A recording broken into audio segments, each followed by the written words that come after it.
delighted to start our day 2 of Navadhisa with Srimati Kapila Venu.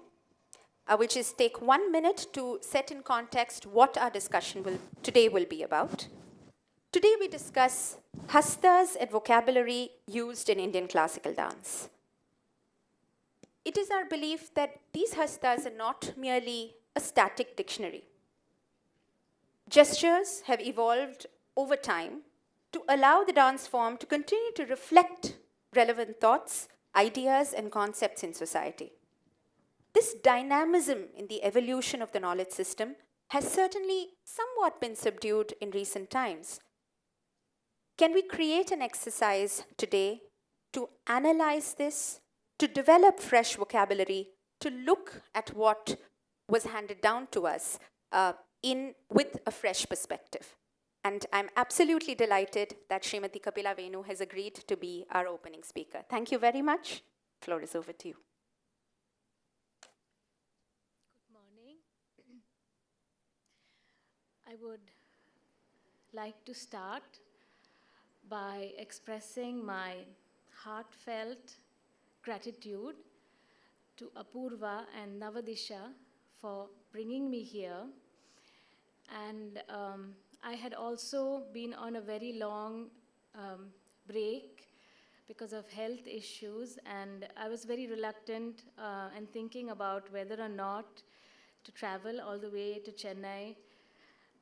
But when I did reach here yesterday, and we started, and I met all my fellow speakers, and we started having this informal conversation about what we were going to do the next day, and the conversation heated up, and there was so much exchange happening in the few hours that we sat together that it was an extremely precious kind of sharing, that it was just, I think, by God's grace and chance that this came about. And I have already a feeling before even we go into the conversation that something really meaningful is going to come out in each of our lives with this. This is an initiation, and I'm sure the topic of gestures, of the need for gestures to evolve, the need to preserve and document the gestures that are slipping away each day from our hands. I'm sure this topic has already been discussed in several other gatherings, but for us, it feels very fresh and very, very timely and meaningful. And so, yes, I first of all would like to extend my gratitude to Navadhisa and Apurva for really persuading me to be here. Thank you very much. And I'm absolutely honored that somebody I absolutely respect and love is also in the audience. So thank you so much for coming, Akka, Malaka, and all of you distinguished and honored guests, and all the art lovers who are here and who are also listening on the webcast.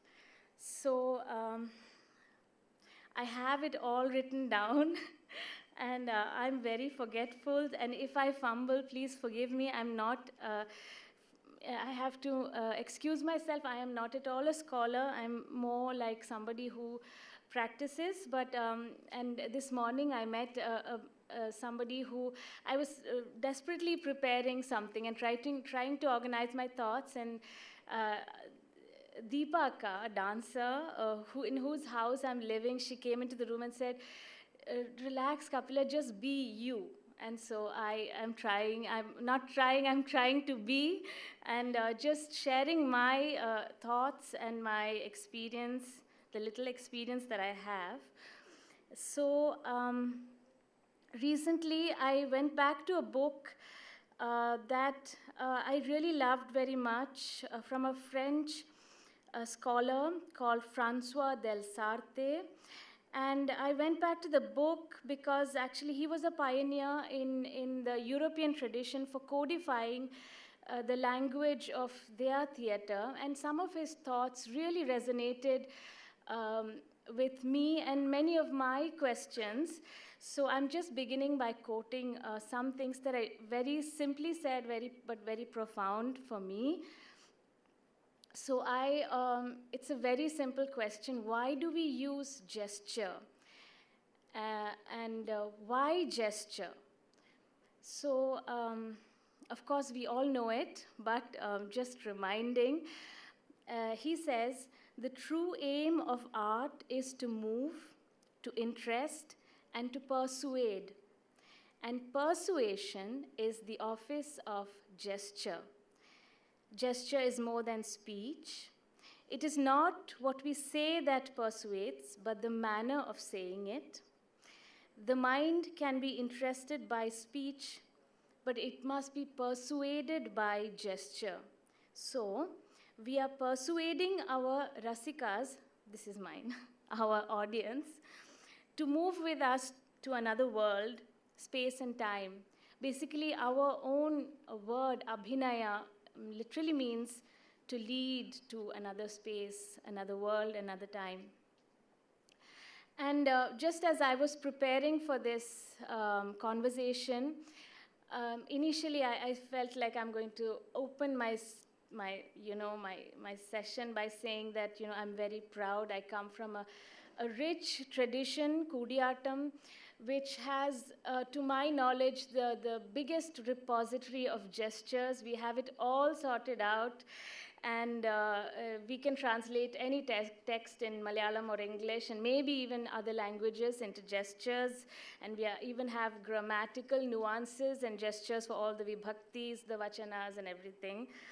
But then yesterday we were speaking to JC, Jayachandran, and I was flabbergasted because he said, oh yeah, then he said, show me a lotus, and I said, yes, a lotus, and then he showed me like 10 different lotuses, and he gave me the information that the Devadasi tradition, in fact, has gestures for all the words of the koshas, the Amara kosha, and like, yes, so it's a huge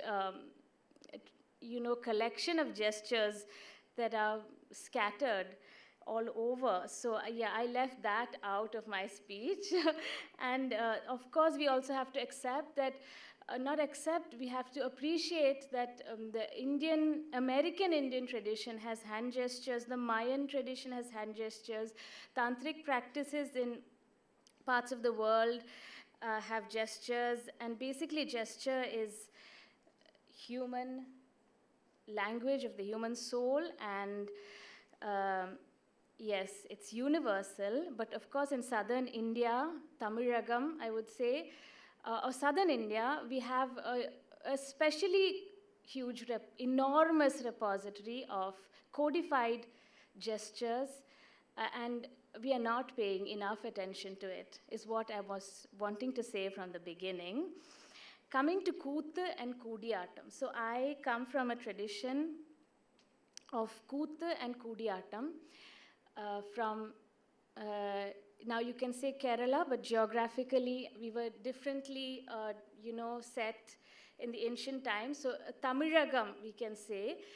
The tradition of Kuthu and Kudiyatam, nowadays we use the word Kudiyatam in general, but actually in Kerala we use Kuthu and Kudiyatam. Kuthu is more solo storytelling, and Kudiyatam is when the characters come together. And Kudiyatam, the word itself, is used by other art forms also. Like whenever they have a scene, for instance in the ritual performances, when several actors come together, that part is called Kudiyatam. So, but now we use this word in general, and in Kudiyatam, every character is a storyteller. So it is a theater and storytelling tradition, and simply put, I could say that this art form indulges in elaboration. So we have, it's really, we go on elaborating, that's our thing. So simple themes like the love of Ravana for Sita can go on for 16 nights, And traditionally, we used to have in the Cochin royal family a tradition that before a new king is coronated, he has to watch the longest play in the history of mankind, which lasts for 1 year, 1 whole year, when the whole Ramayana is presented in Kudiyatam. It takes actually 365 nights and days to complete this play. So basically, Kudiyatam is not about the dramatic visual, of the visual representation of, of these dramatic sequences that happen like this, and everybody knows the story, but it's more about pausing and elaborating moments, emotions, and really, I'm not joking, it can be quite something how far we can go. To the point recently, they were saying in Shabarimala there's so much problem, so if you want the crowd to disperse, you can you can have a Kudiyatam there. Uh,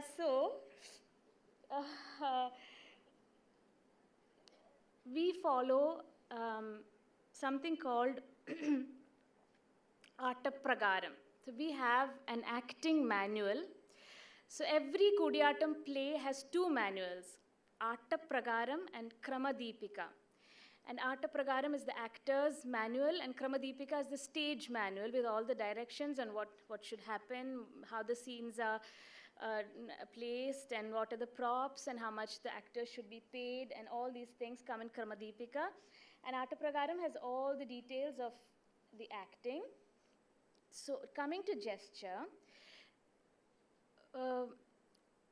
for us in Kudiyatam, the gesture is the central focal point of our performance. So the Pragaram, the text, is internalized in the mind by the actor and immediately translated into gesture.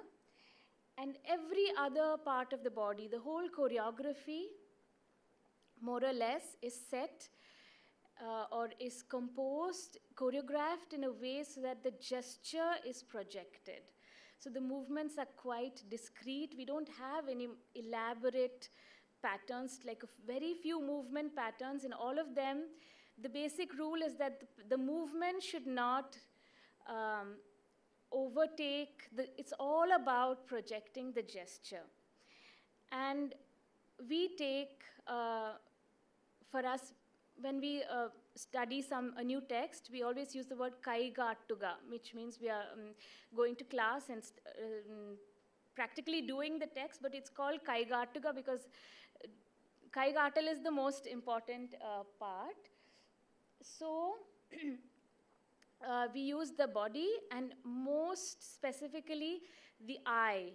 So the eye and the hand relationship is again the crux of our abhinaya. And I was just asking Jayachandran Anna about the word kannulalar in Tamil. It really applies to us because we are kannal urekkunna nadi natanmar. We really work with our eyes, and our eyes are so the training really focuses on getting the posture of the gestures correct, and then the relationship between the hand and the eye. So I will come back to this when I talk about the transmission of gestures in Kudiyatam, because we use a very different system of transmitting gesture or teaching gestures. And so, as you know, in Kudiyatam, traditionally we had only an oil lamp, and that only the space that the light of the lamp covers is the performance space. And within this limited space and no props and only the actor's body, and that too, the body can't make anything big. It's really a body that's more or less static and moving very minimally, but it's really about the hand and the eye that's going to tell stories from all the worlds. So, I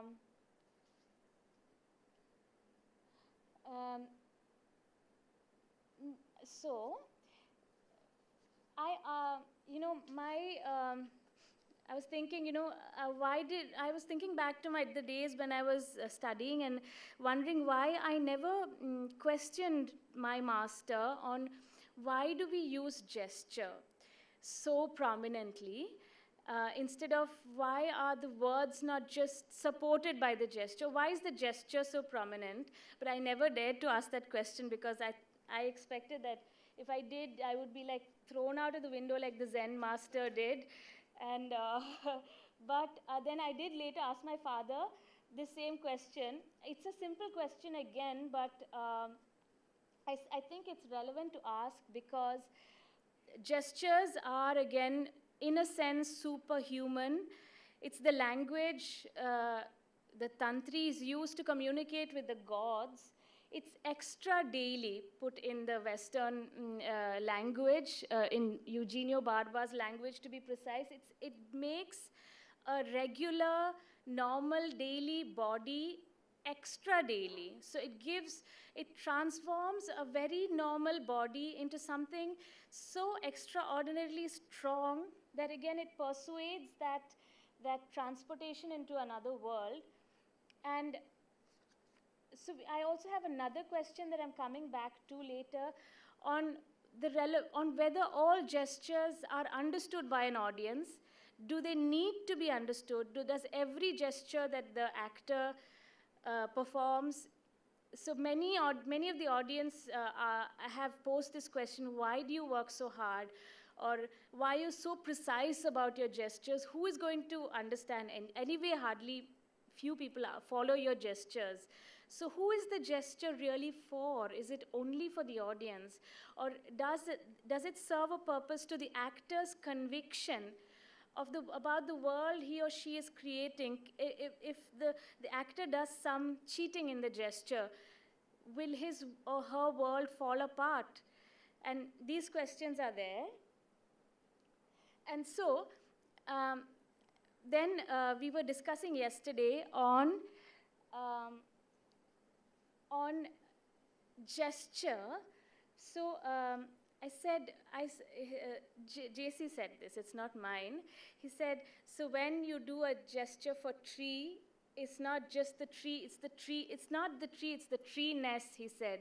And I didn't immediately understand, I objected that, but then going back, it was absolutely, it hit the nail for me, because, for example, mountain. In Kudiyatam,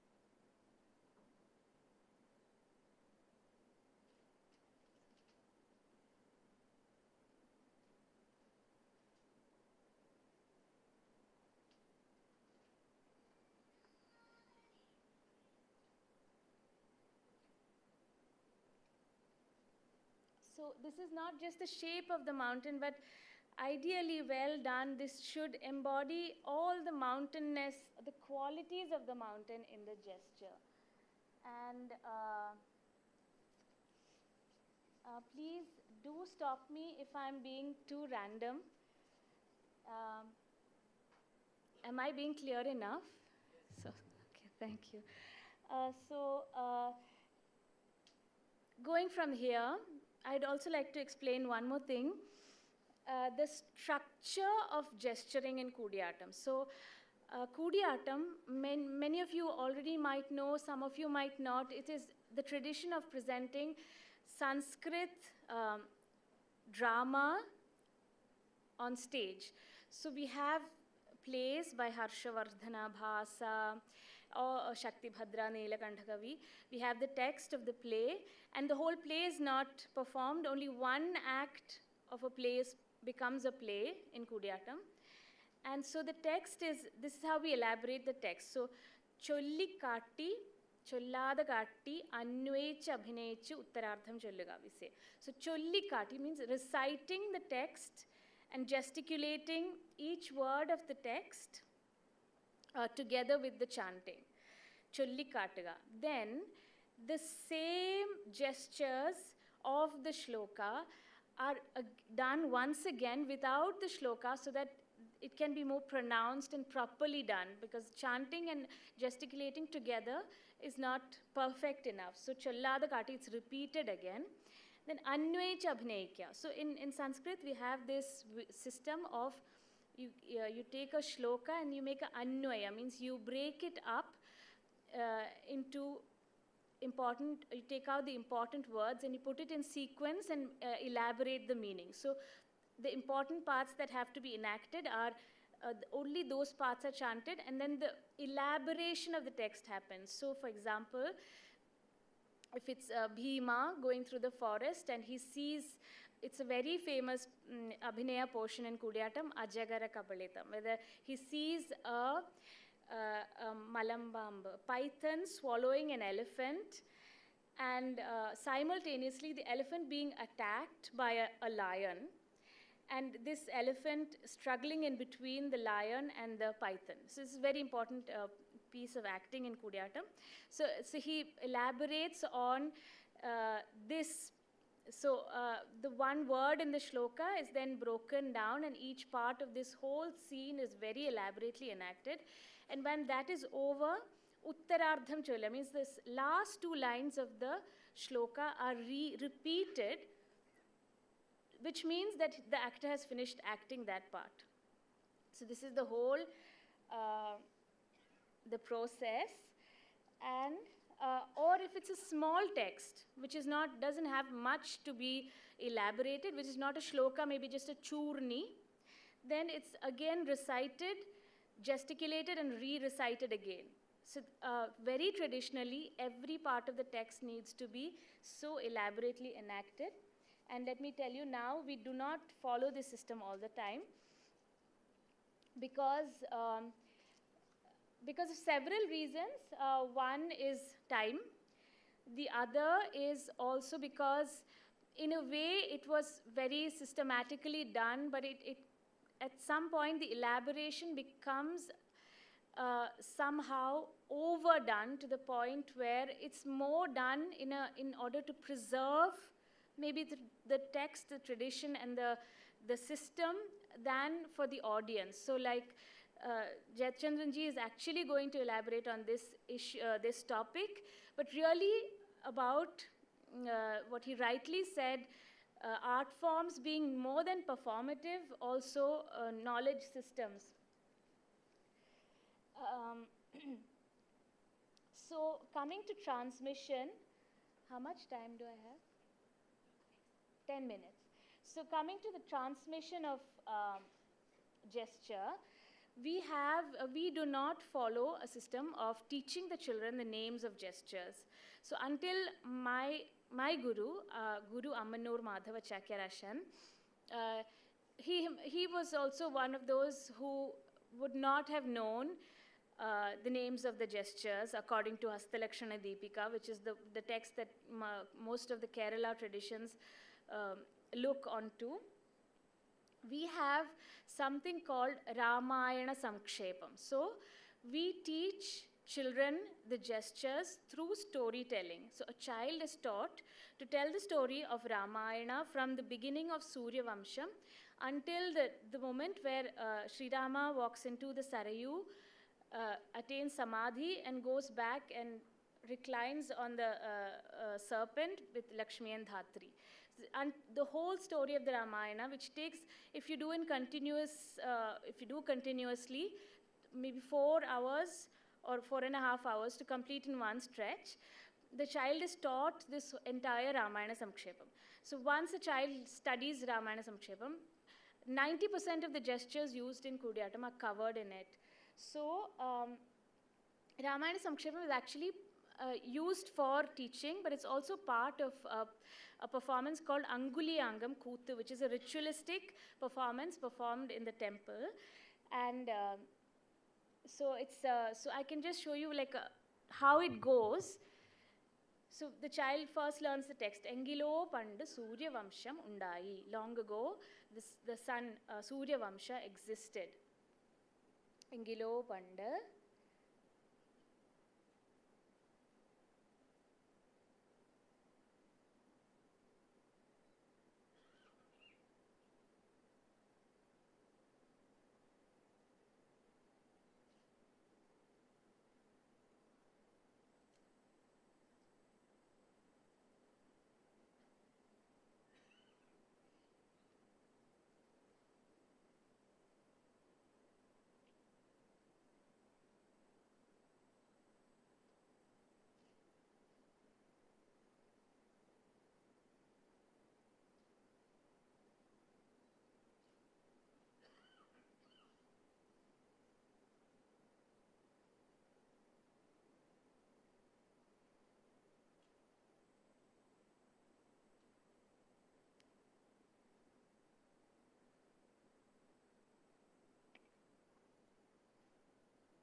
എങ്കിലോ പണ്ട് സൂര്യവംശമുണ്ടായി, അവിടെ അനേകം രാജാക്കന്മാർ ഉണ്ടായി. അവിടെ അനേകം രാജാക്കന്മാർ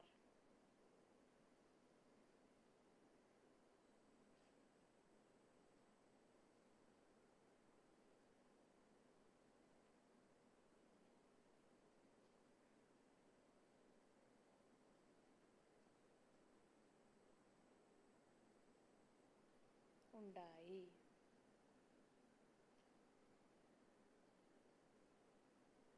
അവർക്കിരിപ്പാനായിക്കൊണ്ട്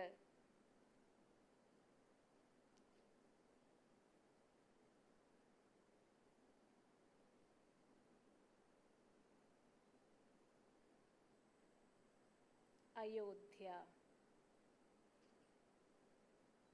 എന്ന്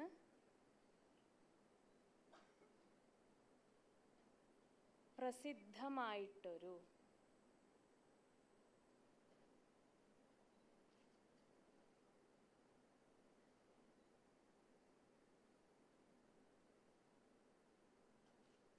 രാജധാനി ഉണ്ടായി.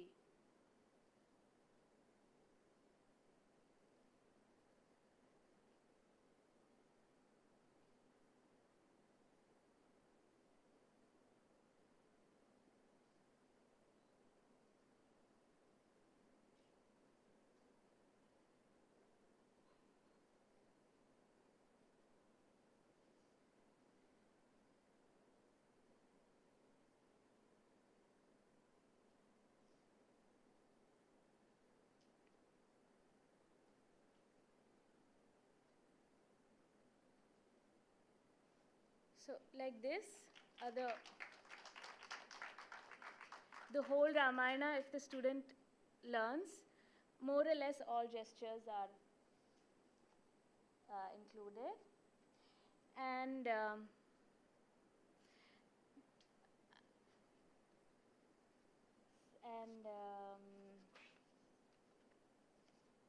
is it confusing?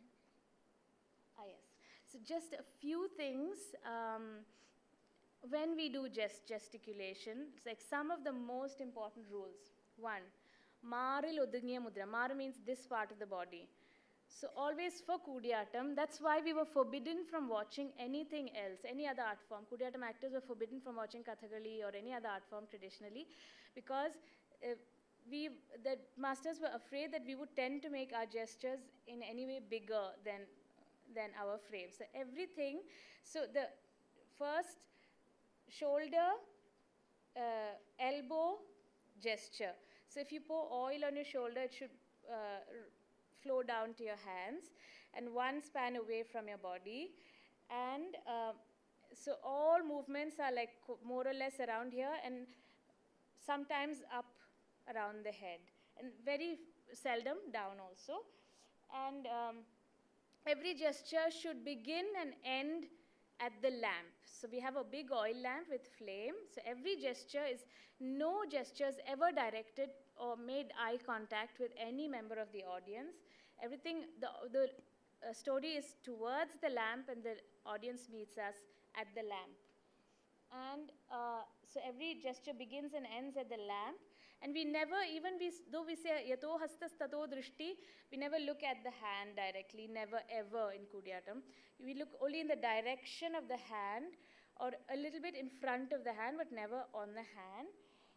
And the eye basically does everything that the physical limbs that are connected to the body and unable to do, the eyes are supposed to do, like traveling miles and miles in distance and time. And the relationship between the hand and the eye. And I just would like to briefly say that I come from a family that is like obsessed with gesture. My father, I just wanted to show, because of transmission, he devised a system of notation, and he spent many, many years of his life following or notating the gestures that we use in Kudiyatam, Tekkanjetta Kathakali, so southern style of Kathakali, and Mohiniyattam.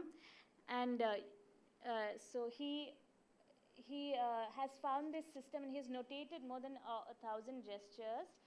And one last thing I would say, that it's also my father's opinion and mine, and it's something we can discuss for in the panel session. That is the system that like I said, we don't teach, we don't follow a treatise to teach gesture. And I am very, very doubtful about whether that is actually a good system, especially in Kathakali and some styles of Kudiyattam. Suddenly felt the need to be authentic or need to have some kind of shastra to put forward. So suddenly everybody discovered Hasta Lakshana Deepika, and with all due respect, it's a wonderful work, but we don't know what the purpose of this book was. Maybe it was somebody who was inventing his own gestures. Maybe it was somebody who felt like all gestures have to be unified or made uniform, or maybe there was some other purpose for the gestures, but suddenly all the Kathakali actors and some of the Kudiyattam actors changed all the old gestures and made it to suit Hasta Lakshana Deepika. So what I'm trying to say as my finishing point is, it's a question on whether in the process of following treatises, of correcting our oral, intangible, our traditional practices and trying to scientifically, I don't know, prove what. Like, for example, Rakshasa is the traditional gesture, and then it became because of Hasta Lakshana Deepika. And many gestures like that. So, and the other thing that happens when we do this system is that then every other gesture, kala kramena, within a span of 20 years, everybody forgets about the old gestures. Then any gesture that does not belong to Hasta Lakshana Deepika is unscientific, unaccepted, absolutely wrong. So this trend of following a thing and saying that, okay, this is the only way of, or this is right, and the traditional practices are wrong, and all this thing, I have a doubt. And yes, I had another question, but I forgot it. Thank you so much for your patience, and I really look forward to the panel session and to Sri Lakshmi's and Jayachandran's paper. Thank you so much.